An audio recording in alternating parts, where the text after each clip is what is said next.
The brass bell in the tower rang once, a deep, hollow sound that hadn't echoed through Maple Ridge, Vermont in 17 years, and Sarah Hendricks stood in the snow-covered churchyard, staring upward, and understood that everything was about to change. But that moment was still 3 days away.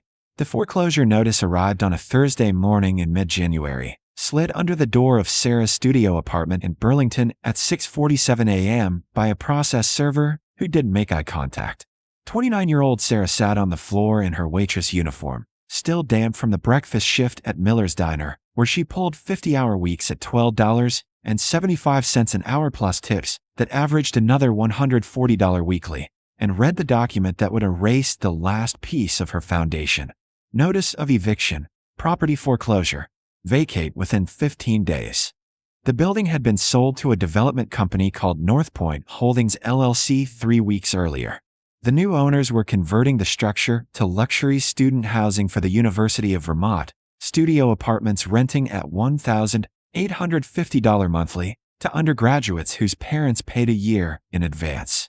Current tenants, most of them service workers like Sarah barely affording the existing $975 rent, were being cleared out through a legal mechanism the notice cited as substantial renovation requiring full vacancy. Sarah had called the tenant hotline immediately. The tired-sounding volunteer explained that Vermont law required only 15 days' notice in foreclosure situations, that fighting it would cost more than Sarah could afford, and that Burlington's rental market had become impossible for anyone making less than $45,000 annually. Average one-bedroom apartments now started at $1,400. Waitlists stretched months. Background checks eliminated anyone with evictions on record, even involuntary ones. She had $6,240 in savings, accumulated over 2 years of double shifts and skipped meals. Her car, a 2008 Subaru Outback with 186,000 miles, was reliable but needed new brake pads she'd been delaying. Her credit score was 695, good enough in theory, meaningless in practice when 30 people applied for every available rental. By Saturday, Sarah had called 19 landlords. 16 never returned her calls. 3 said they'd already rented to applicants offering 6 months advance payment in cash. She'd contacted 4 room share situations. All wanted first month, security deposit, and references from previous landlords. Minimum $1,800 to move in, plus proof of income at least 3 times the monthly rent. On Sunday afternoon, desperate and searching Craigslist under increasingly broad terms, she found the listing that would redirect her entire life. Historic property auction, St. Michael's Church, Maple Ridge, VD. Minimum bid $100. Estate sale? Yes, just. Auction January 22nd. The photographs showed a small stone church, Gothic Revival style, built in 1887 according to the description. The structure sat on 1.2 acres at the edge of Maple Ridge, a town of barely 900 people in Vermont's Northeast Kingdom, 40 miles south of the Canadian border. The church had been abandoned since 2007 when the congregation dwindled to nothing and merged with a parish in Newport. The building was owned by the estate of Reverend William Crane, who died 18 months earlier at 93, and whose distant relatives wanted nothing to do with property they considered worthless and unsellable. The listing noted, no heat, no utilities connected, extensive repairs needed, property taxes current, assessed value $18,000, located in economically depressed area with population decline. Purchaser responsible for all inspections and costs.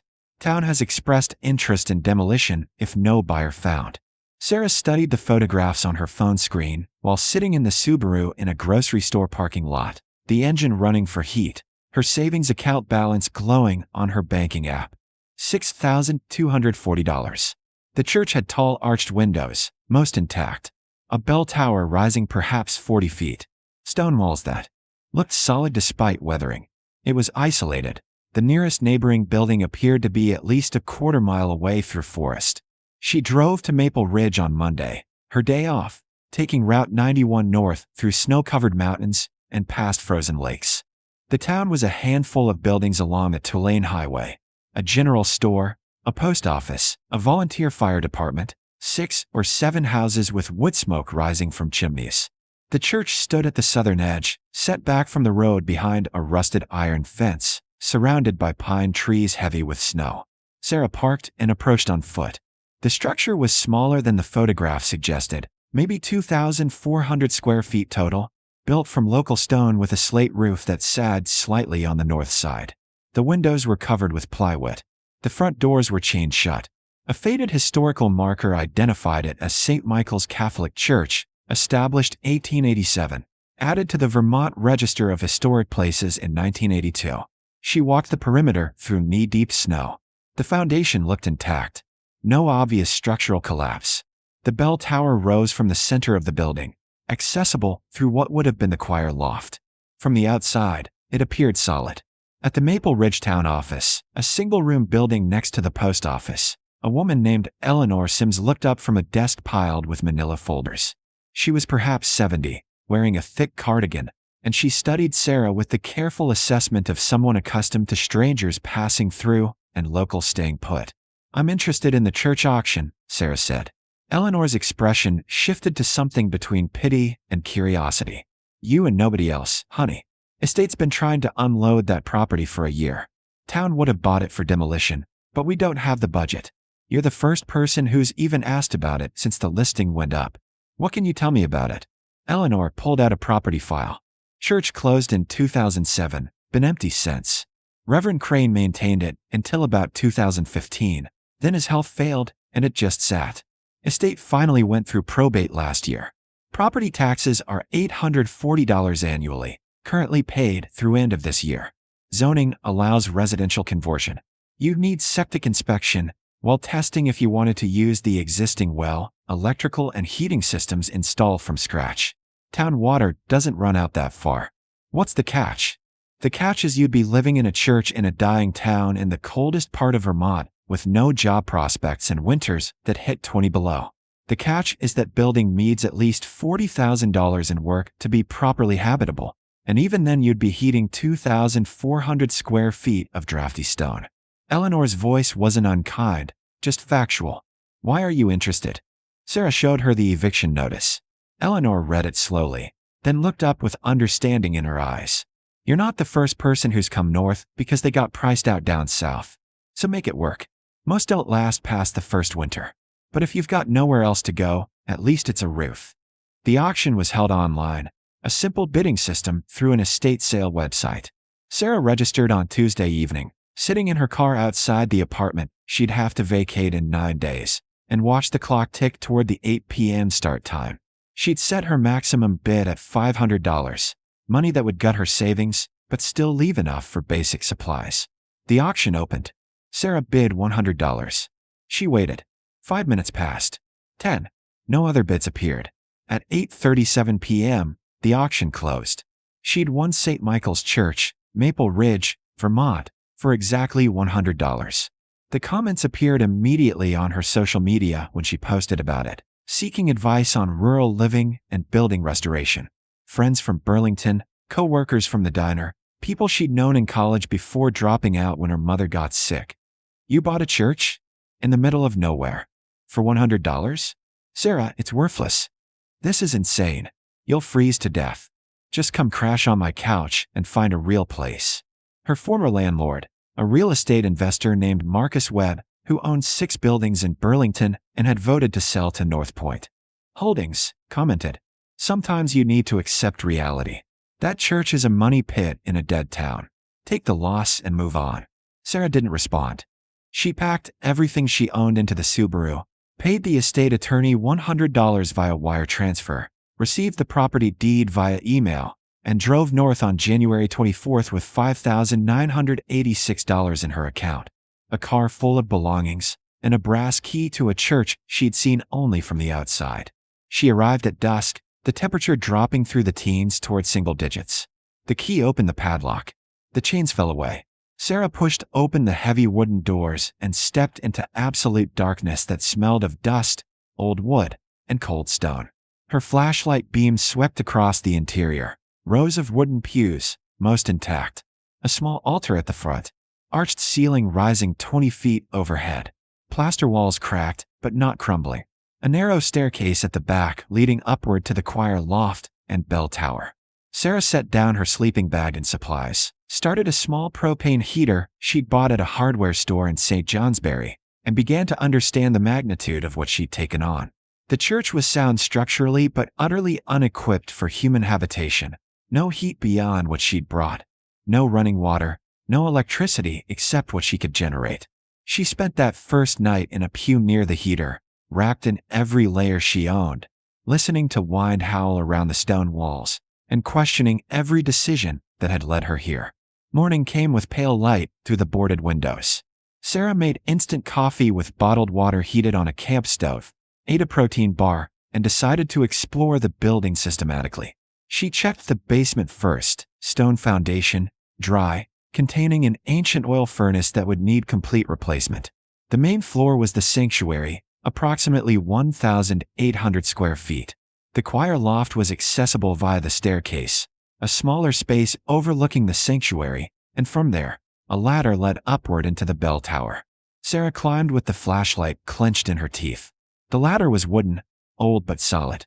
The bell tower was a square chamber perhaps 12 feet on each side, open on all four sides to louvers that let in wind and snow. In the center hung the brass bell, green with patina, suspended from iron beams. The view was breathtaking. Forests stretching in every direction, mountains to the east, the town of Maple Ridge visible as a handful of buildings to the north. Sarah could see her breath, could feel the temperature drop even further up here where wind cut through the louvers. She started to turn back down the ladder, then noticed something odd. The wooden floor of the bell tower, beneath the accumulated dirt and bird droppings of 17 years, had seams that didn't match the construction. Sarah knelt, brushing away debris with her gloved hands. The boards in the northwest corner were a slightly different width, a slightly different age. She found a pried bar in the Subaru's emergency kit and worked it into the seam. The boards lifted, not individual planks but a single panel, hinged and waited to settle flush. Beneath was a metal hatch with a combination lock, industrial grade, completely incongruous with the church's 1887 construction. Sarah sat back, her heart suddenly loud in her ears. Reverend William Crane had maintained this church alone for 40 years, visiting twice monthly even after the congregation dissolved, right up until his health failed in 2015. He'd kept the property taxes current, had resisted all offers to sell, had insisted in his will that the building be preserved if possible. There was a reason. Sarah searched the bell tower for 2 hours as morning stretched toward noon, finally finding what she was looking for carved into the underside of the iron bell housing. Hidden unless you knew to look upward, a series of numbers worn nearly smooth. 18-87-40. The year the church was built. The number of years Crane had been reverend. Her hands shook as she spun the combination lock. It opened with a click that sounded like a door closing on her old life, and opening on something she couldn't yet comprehend. The hatch lifted to reveal a weatherproof metal box approximately 3 feet square and 1 foot deep, fitted perfectly into a hollowed section of the bell tower's support beams. Inside were 4 items: a leather journal, a manila envelope, a wooden box with brass hinges, and a letter in a sealed plastic bag with Sarah's name written on it in shaking handwriting. Sarah pulled out the letter first, her breath forming clouds in the freezing tower. The plastic crinkled as she opened it. The letter was dated May 2015, 8 months before Reverend Crane entered hospice care. To whoever finds this, I pray it is someone in need, someone the world has pushed to the margins, someone who understands that desperation can be a doorway. I have no family who would value what I've preserved here. I have arranged the estate sale to ensure this church passes to someone willing to pay only the smallest sum, someone for whom $100 represents sacrifice rather than whim. If you are reading this, you are that person. What you find here is yours by right of need and courage. Use it wisely. Reverend William Crane. The journal was a record spanning 1975 to 2015, written in the same careful hand. Crane had been assigned to St. Michael's as a young priest in 1975, serving a congregation that was already declining as young people left rural Vermont for opportunities elsewhere. He'd watched the town shrink from 2,400 residents to under 900, had performed the last regular mass in 2007, and had chosen to stay afterward, maintaining the building alone because it contained something no one else knew about. In 1983, Crane had discovered the original church records while cataloging the basement archives. St. Michael's had been built by French-Canadian stonemasons led by a man named Jean-Baptiste Moreau, who'd emigrated from Quebec in 1885. The church had been financed not by the diocese, but by Moreau himself, through wealth he'd accumulated during the California gold rush of 1849 to 1855, where he'd operated not as a miner, but as an assayer and banker, buying gold from miners at fair prices and transporting it east before the market became saturated. Moreau had returned to Vermont with the equivalent of $480,000 in 1850s gold, which he'd converted gradually to currency while building a quiet life in Maple Ridge. He'd financed the church's construction as his legacy, but he'd also, according to letters Crane had found sealed in the cornerstone during a 1983 repair, hidden a portion of his wealth within the building itself, to be discovered only by one who seeks sanctuary in the house of God. For such a person demonstrates worthiness through their very presence. The wooden box contained Moreau's letters, written in French that Crane had translated and included in the journal. The manila envelope contained certificates, authentication documents from a rare coin dealer in Boston, dated 2014, confirming the contents of a safety deposit box Crane had maintained. The certificates described 12 1854 San Francisco Mint gold coins, known as Kellogg & Company, private mint pieces, extremely rare, authenticated and graded, with an estimated collective value of $340,000. The journal's final entry, dated May 12, 2015, explained, "I've sold the coins to a reputable dealer in Boston. The money is held in a trust account at Northwoods Community Bank in Newport, Vermont. Account number, redacted, under the name Street Point Michaels Restoration Fund. The trust documentation is in the safety deposit box at the same bank, box 447, key hidden in the altar's foundation stone, accessible through the loose stone marked with a cross on the southern corner. The trust activates upon transfer of church property ownership. Whoever buys this church owns the trust. I've structured it to avoid estate taxes and legal complications. The money is technically a church restoration fund that transfers with the property deed. Use it to restore this building, or use it to rebuild your life. Either honors Moreau's intent." Sarah read the letter 3 times, her brain unable to process the words into reality. She climbed down from the bell tower, moving carefully, mechanically, and walked to the altar through pale light filtering through the boarded windows. The altar was simple stone, built into the floor. She examined the southern corner, found the cross carved almost invisibly into one stone, and worked it loose with the pry bar. Behind it was a small cavity containing a brass key wrapped in oilcloth. The drive to Newport took 45 minutes through snow-covered back roads. Sarah's hands gripped the steering wheel so tightly her knuckles ached. The bank was a small brick building on Main Street. She walked in with the key, the trust documents from the bell tower, and her new property deed for St. Michael's Church. The bank manager, a professional woman named Catherine Reeves, examined the documents for 20 minutes, made 3 phone calls, and finally looked up with an expression of carefully controlled surprise. "Ms. Hendricks, this trust has been in place since June 2015. It's been waiting for exactly this circumstance, transfer of property ownership. The trust contains $328,450, held in mixed securities and cash equivalents. Upon verification of your ownership of the church property, which these documents confirm, the trust transfers entirely to you. There are no restrictions on use. Reverend Crane structured it as a church restoration fund, but as sole owner of the property, you have complete discretion." Sarah sat in the bank's parking lot for an hour afterward, staring at the account balance on the printed statement Catherine had given her, $328,450. More money than she'd earned in a decade of waitressing. More money than she'd ever imagined possessing. Hidden in a bell tower in a church she'd bought for $100 because she'd had nowhere else to go. She drove back to Maple Ridge in a daze, pulled into the church's snowy parking area, and sat in the Subaru with the engine running, trying to understand what this meant.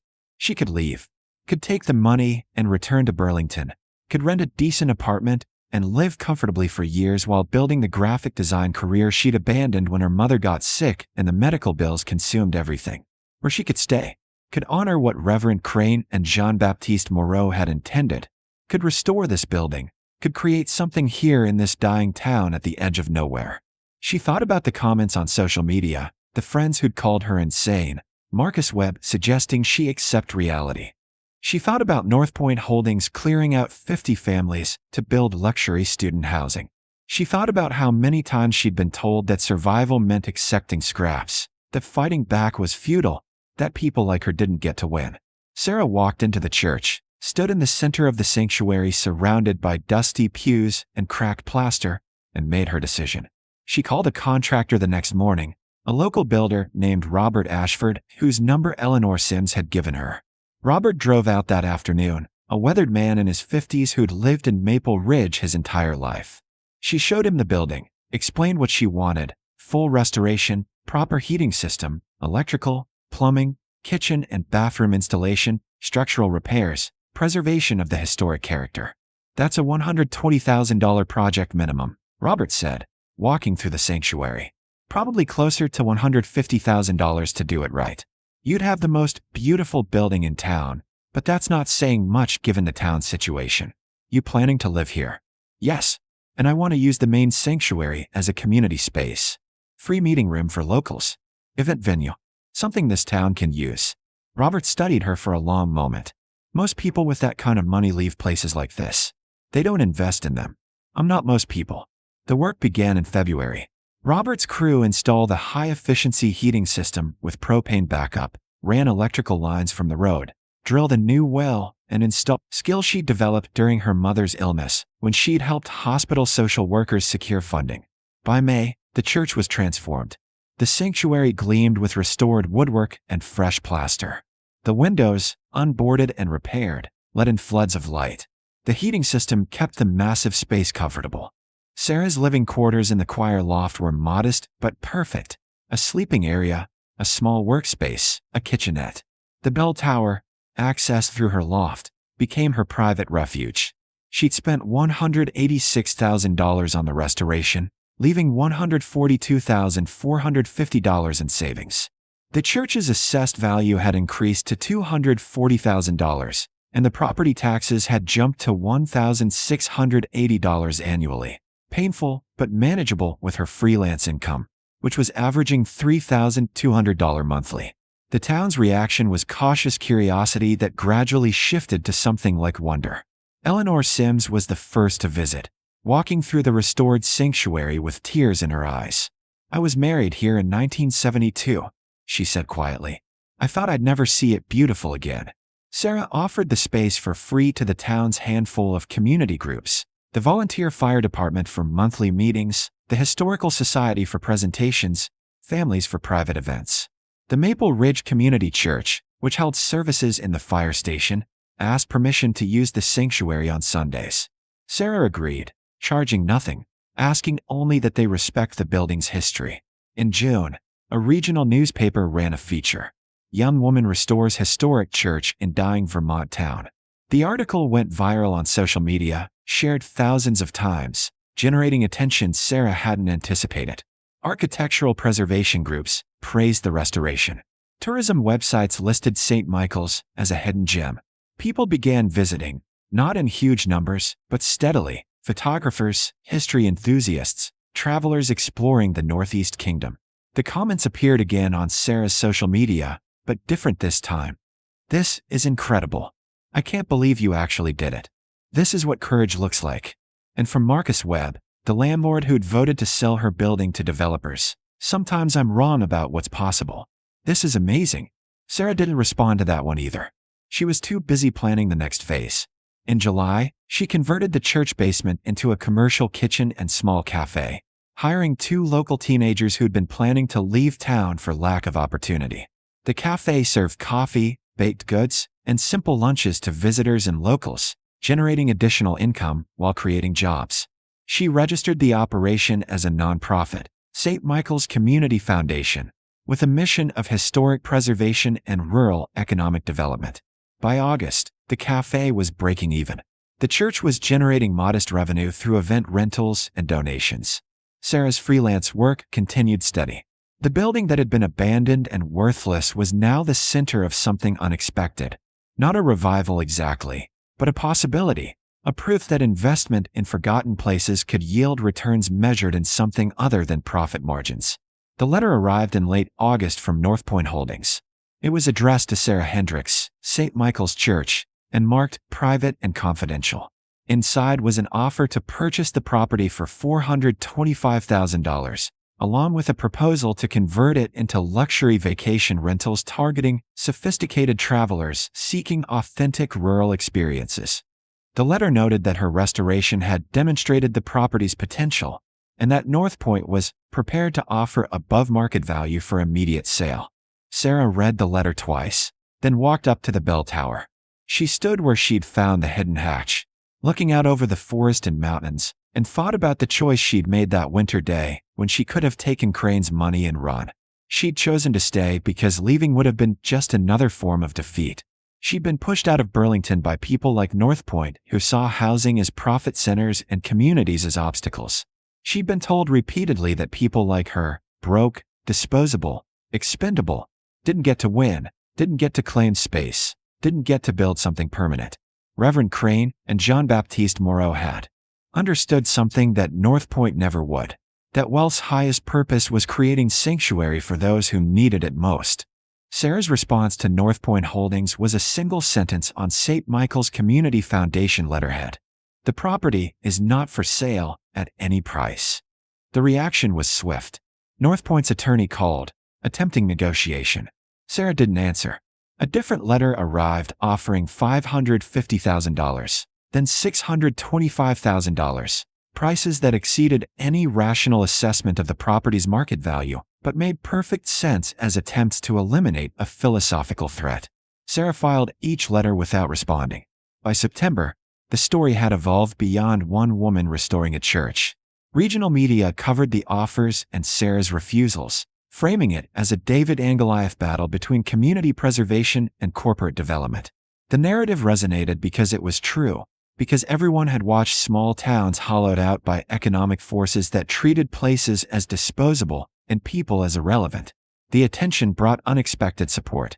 A historic preservation grant from the Vermont Division for Historic Preservation provided $35,000 for bell tower restoration and stained glass repair. A sustainable tourism initiative included St. Michael's in a regional trail network, bringing additional visitors. 3 families reached out to Sarah, asking advice about purchasing and restoring abandoned properties in nearby towns. People who'd been priced out of cities and were searching for alternatives. Sarah began documenting the process, writing detailed guides about rural property acquisition, restoration budgeting, small-town community integration. She started a blog called The Sanctuary Project, sharing everything she'd learned. The legal mechanics of estate sales and auctions, the realities of winter in unheated stone buildings, the economics of nonprofit operation, the isolation and rewards of choosing places others had abandoned. The blog attracted thousands of followers. Sarah received emails weekly from people considering similar moves, people who'd been evicted or priced out or simply exhausted by the brutality of urban economic systems. She answered every message with practical advice and honest assessment.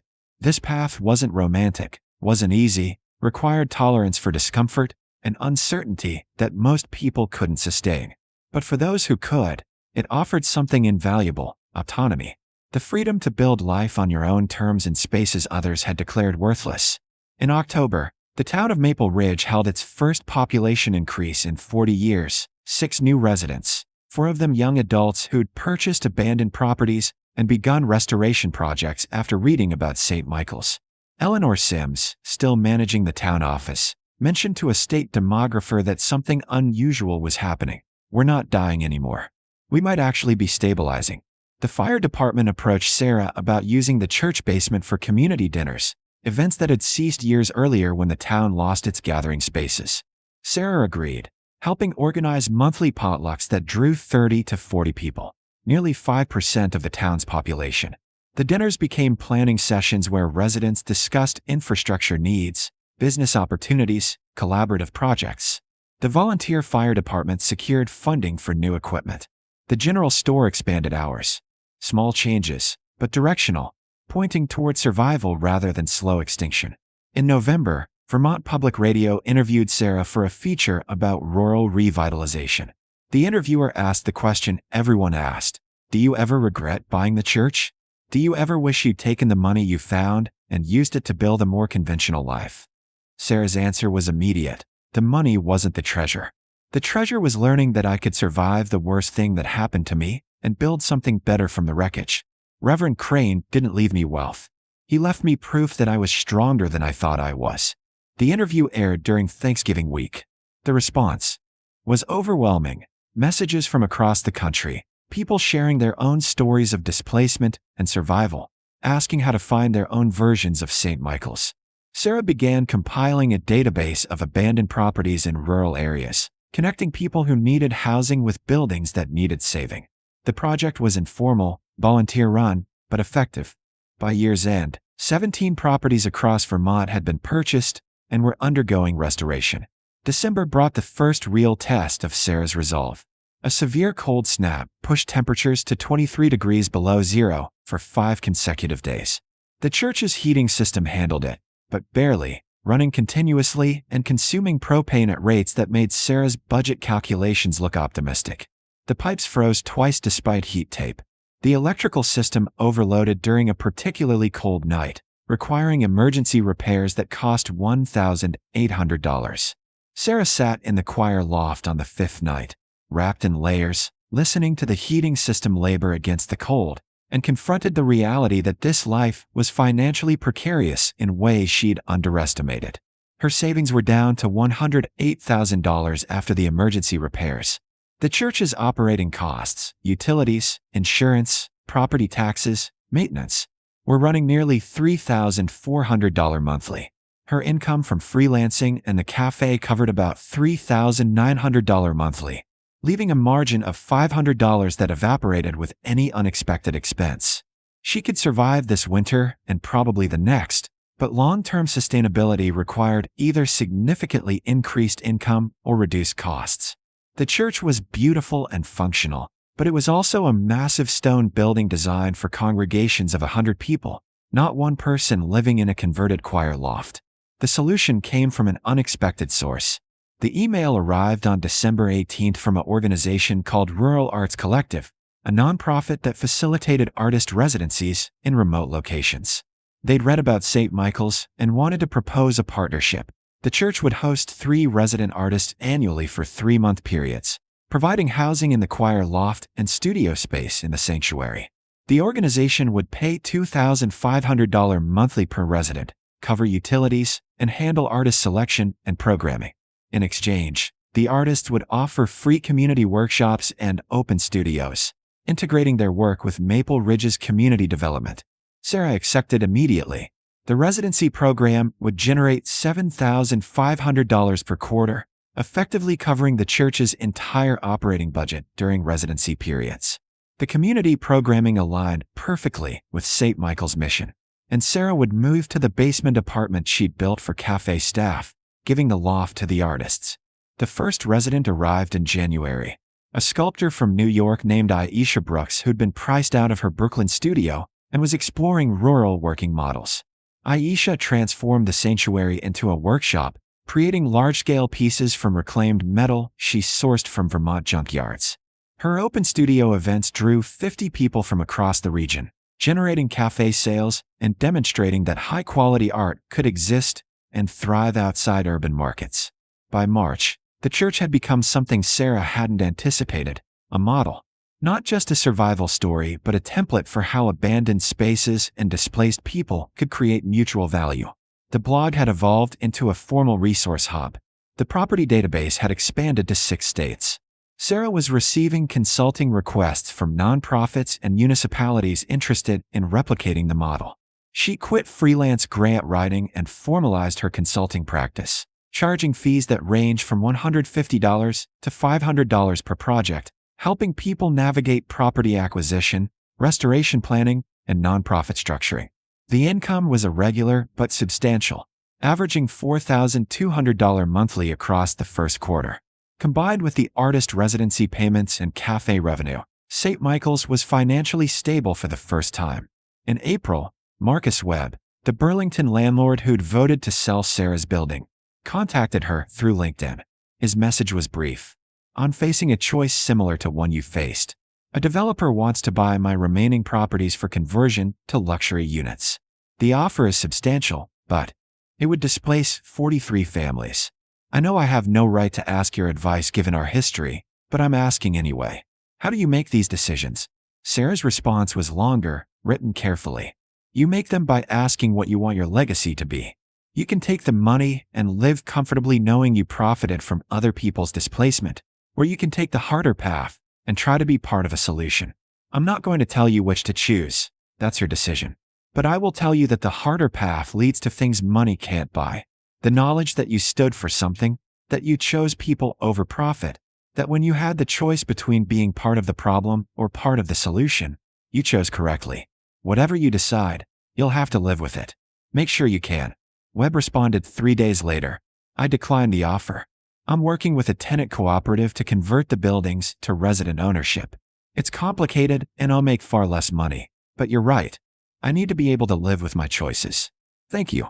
Sarah printed the email and pinned it to the wall of her basement apartment, next to Reverend Crane's original letter and a photograph of the church on the day she'd first seen it, boarded and abandoned in the snow. In May, exactly 1 year after the church's restoration was completed, Maple Ridge held a celebration in St. Michael's Sanctuary.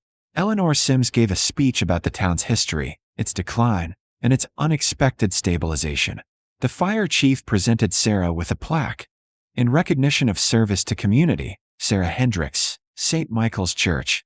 Proof that one person can make a difference."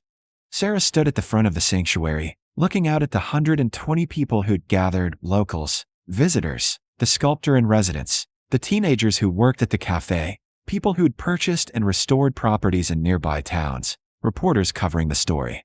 She thought about the parking lot in Burlington where she'd slept in her car, calculating her remaining funds while rain hammered the windshield. She thought about the comments calling her insane for buying a worthless church. Her speech was brief. "Reverend Crane left me a letter saying that desperation can be a doorway. I didn't understand what he meant when I first read it. I thought the treasure was the money in the bank account, the $300,000 that let me restore this building. But that wasn't the treasure. The treasure was discovering that I had a choice. That being forced to the margins didn't mean accepting defeat. It meant finding spaces the powerful had overlooked and building something they couldn't imagine. This church was worthless to everyone except the person who needed it most. That's true of most things the world discards. Most places, most people. We're told that worth is measured in market values and profit margins, that if something doesn't generate revenue, it should be demolished. But worth is measured in what we build from what we're given. I was given nothing except a building no one wanted and a choice about what to do with it. Everything else, all of this, came from that choice. If you take anything from this story, take this. You're not worthless just because the world treats you as disposable. You're not defeated just because you've been knocked down. And spaces aren't worthless just because they've been abandoned. Sometimes the things the world throws away are exactly what we need to build something better." The applause was long and genuine, but Sarah barely heard it. She was looking up at the choir loft, at the staircase leading to the bell tower, thinking about the moment she'd opened that